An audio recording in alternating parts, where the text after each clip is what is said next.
Fala pessoal, bom dia. Vamos lá para mais um giro de mercado e hoje, dia 24 de agosto, quinta-feira, né? Semana aí já terminando, chegando no seu finalzinho. Hoje começa o simpósio de Jackson Hole, né? Todo mundo estava aguardando esse simpósio até para poder entender o que pode acontecer com as políticas monetárias, ainda mais nos Estados Unidos e lá na Europa, beleza? Então todo mundo vai ficar aí atento, hoje começa, mas amanhã é que tem as falas, né? O discurso da Christine Lagarde, que é a presidente do Banco Central Europeu, e também as falas do presidente do Banco Central norte-americano, do Federal Reserve, né? O Jerome Powell vai falar. Então todo mundo vai ficar atento para saber se tem algumas pistas do que pode ocorrer ou não, beleza? Bom, quem vos fala sou eu, Vinícius Vilas Boas, assessor de investimento da XP Investimentos e sócio do escritório Cashwise. Se você ainda não tem conta na XP, aqui na descrição tem o link de abertura de conta. Você pode abrir sua conta, não paga nada, não tem taxa de manutenção. E depois eu vou entrar em contato, faremos uma reunião para poder montar o seu plano de investimentos, beleza?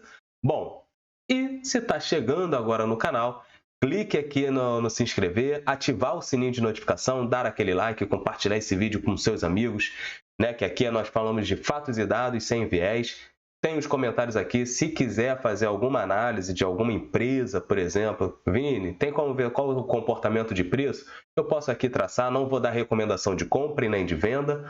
Então, eu gostaria que você olhasse somente como estudo e não deixasse de conversar com o seu assessor de investimentos, porque aí você vai ver outros relatórios fundamentalistas, porque antes de a gente analisar o preço, é bom analisar os fundamentos das empresas, beleza?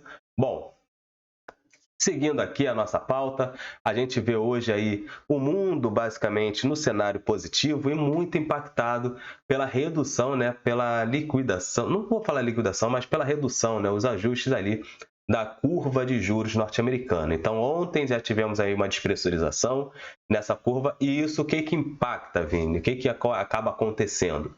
Isso acaba gerando um alívio, né, na pressão do custo dos empréstimos globais, né? Por que a taxa de juros norte-americana é muito importante? Porque ela impacta no custo dos empréstimos globais, beleza? Então, isso acaba dando uma despressurizada. Isso faz com que os investidores entrem um pouco mais em renda variável, então os ativos que apanharam bastante, então quando a gente vê lá na Ásia, por exemplo, né, somente Xangai ali que ficou basicamente no 0 a 0, certo? Porque ali ainda tem muitas expectativas dos investidores em que o Banco Central, né, o PBOC, vá fazer algum tipo de interferência, né, uma ação mais forte para aquecer a economia, né? Então, a galera lá rezando para que Pequim possa ser mais agressiva, né, nessas ações. Então, Xangai fechou em 0,12% positivo. O destaque está em Hang Seng com 2% positivo, 2,05% positivo, muito impactado pelo setor de semicondutores, de fabricantes de microchips. Ou seja, o balanço da NVIDIA, como eu falei ontem, todo mundo estava aguardando, o balanço veio forte, veio bom. Isso fez com que os setores de tecnologia lá na Ásia, na Europa, jogassem os índices para cima, né? E alguns setores, uma parte ali também do setor de consumo. Então, isso acabou aliviando as tensões, não, ó. Isso acabou impactando positivamente, jogando os índices para cima, fazendo com que Ásia e Pacífico, Europa, fechasse aí no campo positivo. Outro ponto que eu quero trazer para vocês também é a COSP da Coreia, né? Lá na Coreia, né, em Seul, nós tivemos aí o Banco Central da Coreia mantendo a sua taxa básica de juros, sem sinal que pode vir a cortar, mas a galera gostou porque não subiu, não apertou. Então, isso fez também o COSP da Coreia avançar aí na casa de 1,2%, bem positivo, beleza? Olhando ali para a Europa também com uma agenda vazia, todo mundo ficou atento aos PMIs, que saíram os PMIs da zona do euro ontem, né, e ali do Reino Unido. E o que acontece? Quando os PMIs vêm abaixo do esperado e a gente vê que o Banco Central está apertando, está numa corrida de apertar os juros, né, de subir taxa de juros, o ruim acaba sendo bom, né, para os investidores. Por quê? Como as atividades recuaram ali, né, os PMIs deram uma recuada, o indicador deu uma recuada, isso fortalece na cabeça do investidor que o BCE não vai subir assim tanto a taxa de juros. Porém, o BCE ele acaba refletindo muito o que o Fed está fazendo. A gente está vendo aí em todas as reuniões o discurso parece que sendo basicamente o mesmo. A diferença entre eles é a economia norte-americana, que acaba sendo mais resiliente do que a economia europeia, beleza? Então tá basicamente essa diferença. Mas o caminho que eles estão seguindo está basicamente um refletindo o outro. Então vieram os PMIs da zona do euro, a galera tomou ações lá, até mesmo muito influenciado porque estavam na expectativa do balanço da Nvidia, né? E que veio bom, corroborou, então acaba seguindo o seu caminho de alta. E lá nos Estados Unidos os PMIs também vieram ruins, né? Não vieram tão bons assim, vieram decepcionando. Isso reforça na cabeça dos investidores que o Fed também não será tão austero assim para subir a taxa de juros. Pode ser que venha uma manutenção. Aí, o que acontece?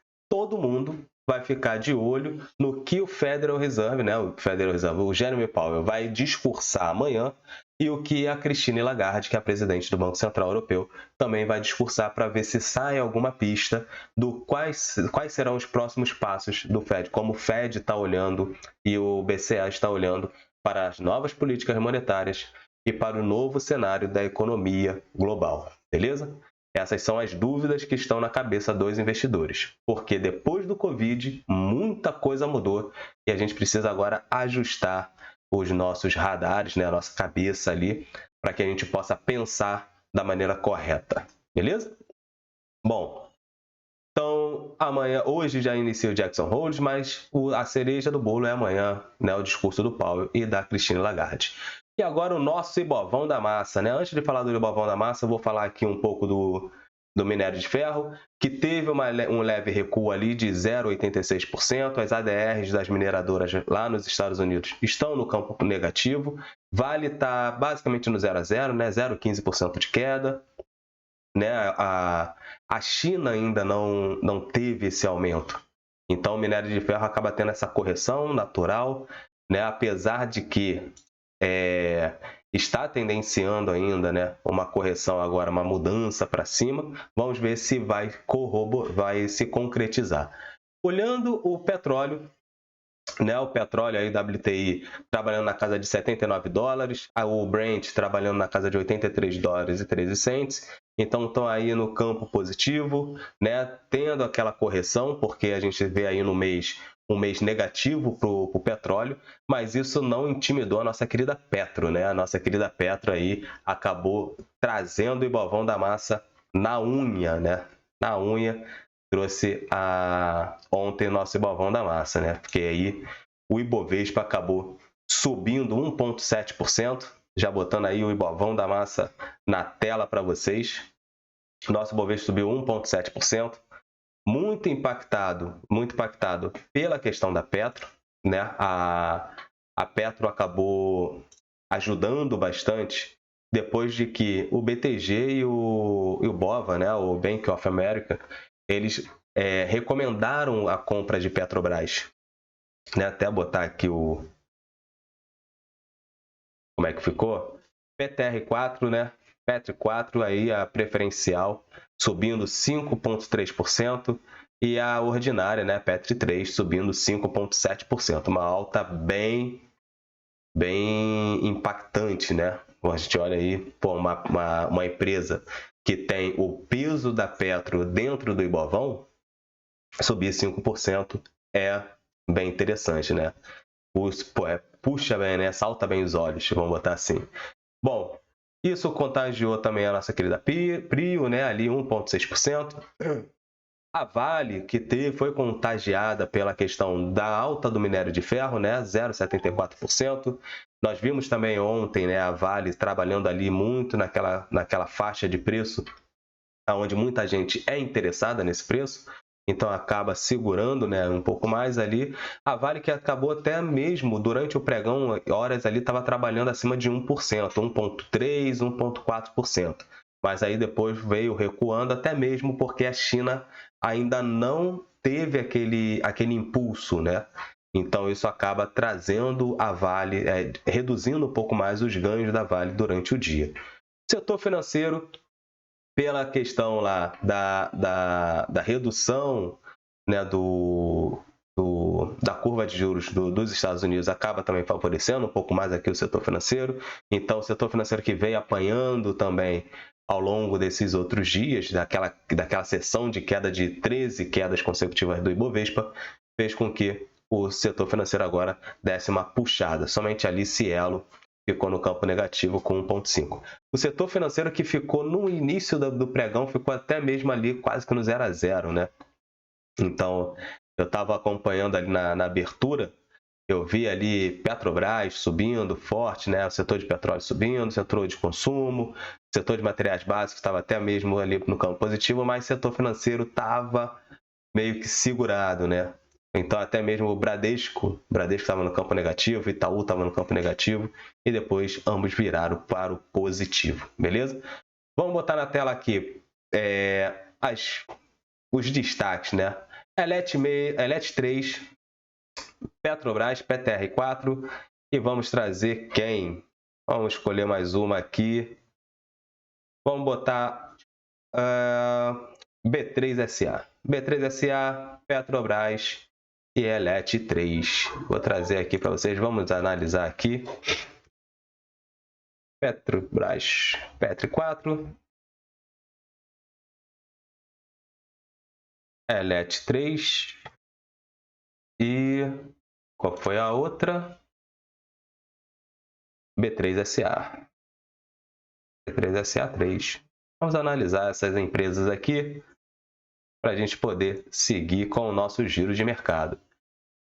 Petrobras seguindo na máxima do dia, né? Então,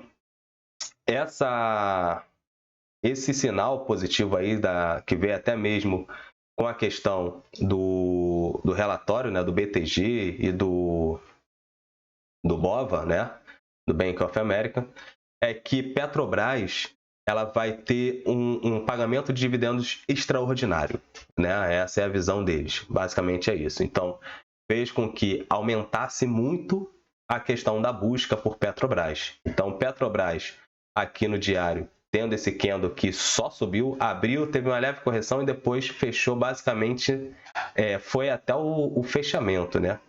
Não teve nenhum tipo de recuo, fechou na máxima ali e na máxima histórica de Petrobras. Vamos olhar aqui, opa, porque eu estava com o broadcast ali aberto. Estamos aí com Petrobras na máxima histórica, R$ 32,24. Vini, pode comprar agora? Olha lá o relatório. Olha o relatório, certo? Petrobras não tem muito o que falar. Muita gente não gosta de Petrobras por ser estatal. Eu não ligo muito. Vou confessar para vocês que eu não ligo tanto assim. Obviamente, se você tem ela na carteira, você tem que saber trabalhar, porque ruídos políticos fazem muitos movimentos na Petrobras, Banco do Brasil, entre outras empresas. Então, você que tem estatal na carteira, só entenda que ruídos políticos não mudam tanto assim os fundamentos, certo? Continuem olhando os relatórios. E como eu acho, na minha visão, que essas empresas são empresas sólidas, que se quebrarem, geram um problema muito grande aqui para o Brasil, o menor dos seus problemas seria a perda que você teria em Petrobras. Obviamente que você não vai botar 50% do seu patrimônio em Petrobras, não verticalize, trabalhe uma diversificação, por isso que é importante o asset allocation, você fazer uma boa composição de carteira, para que você não fique tão exposto assim, certo? Mas eu acabo olhando que são empresas muito grandes e que, se quebrarem, o meu menor dos problemas seria esse ativo, né? Na minha visão. Então, por isso que eu tenho na carteira, tenho tanto Petrobras quanto o Banco do Brasil, até mesmo na carteira aqui do Descomplicando. Mas, pelo meu perfil, não deixem de avaliar o perfil de vocês e se vocês se sentem confortáveis com o ativo. Não saiam copiando qualquer um para evitar que vocês façam besteira, beleza? Petrobras está numa linha de tendência de alta, trabalha na máxima histórica. No diário, rompeu aquela lateralização, então pode ser que mantenha esses ganhos ou possa vir aí fazer um recuo, até porque tem muita gente que entrou com swing trade, né? Então abriu posição ontem, vai levar aí mais algumas semanas para depois fazer uma realização. E essa realização pode vir a tocar aqui a antiga linha que era de resistência, testando como suporte, para voltar a fazer novas máximas, né? Vamos olhar dessa forma. Bom, Elet 3, deixa eu traçar aqui, nunca analisei essa. A Eletrobras, ela acaba sendo impactada muito pelo...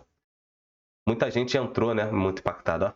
Tem impacto também ali da galera do governo que acha que a privatização não foi tão boa assim, poderia ter sido melhor.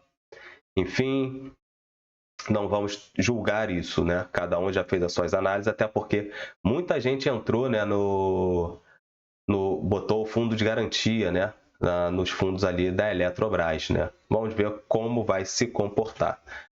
Bom, a Eletrobras está olhando no mensal, né, no longo prazo, está nesse lesco-lesco aqui, né, nessa lateralização. A máxima foi 51,72. Hoje trabalha ali em 36,70, né, uma redução aí basicamente de uns 28%. Muita gente deve estar desesperada, mas se entrou, entenda que por isso que eu falo pra galera, muita gente entrou na febre. Pô, tem muita gente botando o dinheiro da Fundo de Garantia lá na Eletrobras, vou botar também e tal. Não é assim, galera. Não vai na manada, não vai na manada. Faça o seu trabalho. Então tem uma lateralização aqui entre 27,96 e os 51, né? Então tá sempre trabalhando nessa região, na verdade nem os 51. Vamos botar aqui até os 47. Tá nessa lateralização. O que eu vejo aqui? Trabalhou, bateu na média móvel de 200 períodos, trabalha com fechamento acima da média móvel de 200 períodos, trabalha com fechamento basicamente na média móvel de 20, né? E para ter novas altas aí precisava ganhar o 40, na verdade, né? Ganhando essa região aqui dos 40 e 90, né? Dos R$ 41, aí poderia vir a trabalhar para buscar aí os 47 novamente, né? Que é a ponta alta ali do caixote. Bom, vamos ver se vai acontecer, né? E teve aí um destaque aí subindo 7% aí. Então é bom até mesmo entender o que levou esses 7% da Eletrobras, beleza? Bom, outra é a nossa querida B3, né? A B3 que eu já tinha traçado até aqui mesmo uma Fibo, né? Depois dessa alta até os 15,20. Ela chegou a recuar aqui, né, nessa primeira retração de Fibonacci. Então, bateu ali nos R$ 13,35 e agora já fazendo uma alta. Obviamente que se a gente olhar a B3SA, ela vai basicamente quase que refletir ali o nosso Ibovão, se eu botar ali também no diário, né? Tá vendo? Deu esse recuo aqui na primeira retração de Fibo e agora já fazendo novas altas ali. Está fazendo praticamente o mesmo gráfico. Vini, o que você acha? Acha que vai ter correção? Na minha visão, olhando o Ibovespa e olhando a B3, está numa clara correção. Obviamente que o que caiu nesses 13 pregões aqui, 6,86%, a gente vê que, se eu pegar aqui uma Fibo, deixa eu botar aqui que aí pronto, eu não erro. Já chegou basicamente ali, ó, nos 50%, né? Em 2 pregões voltou 50% da queda, basicamente, né? Então, vamos ver como é que vai se comportar hoje para depois a gente ter novas análises, beleza? Então, o que faria aqui o que pode ocorrer? Pode vir se vier uma correção, né? Se vier uma correção e perder esses 13,35, pode vir aqui a segurar agora aqui na região dos R$ 12,70, onde tem aqui a média móvel de 200 períodos, que acaba se tornando um bom suporte, né? Uma boa região de briga. Agora, se hoje e amanhã continuar esse contágio, né? A galera continuar tomando um pouco mais de bolsa, a gente pode ter sim uma B3SA um pouco mais para cima, voltando aí para a ponta alta do caixote. Para a ponta alta do caixote, porque tá encaixotada, né? Basicamente igual o nosso Ibovão da massa. Beleza? Bom, Vamos aqui para o nosso calendário de hoje. Hoje temos pedidos iniciais de seguro-desemprego, né? Mercado de trabalho norte-americano.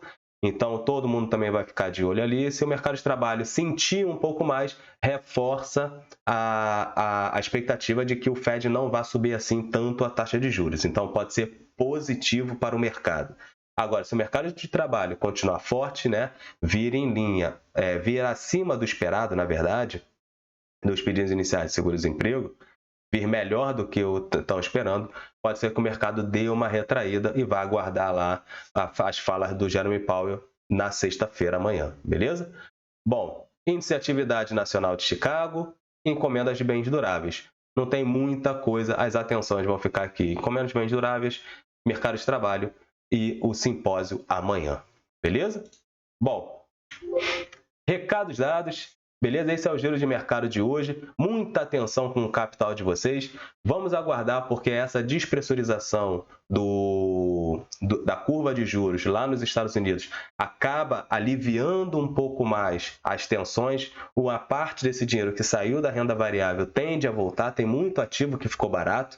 Apanhou bastante, até porque a galera, para sair da renda variável, teve que vender e alocar em renda fixa. Então, pode ser que parte desse dinheiro que ainda não foi alocado em renda fixa possa voltar ali para a renda variável, beleza? Vamos aguardar. A semana já está terminando. Quem fez, fez. Quem não fez, não fez. Olhando aqui na semana, não trouxe para vocês, mas o nosso Ibovão da Massa na semana já está subindo 2,3%, reduzindo a perda do mês para 3,12%, mas no ano continua positivo em 7,6%. Está bem positivo ainda. Muita atenção ao capital de vocês, muita tranquilidade, não criem pânicos e façam sempre a revisão das suas carteiras, beleza? Sigam as suas estratégias. Valeu!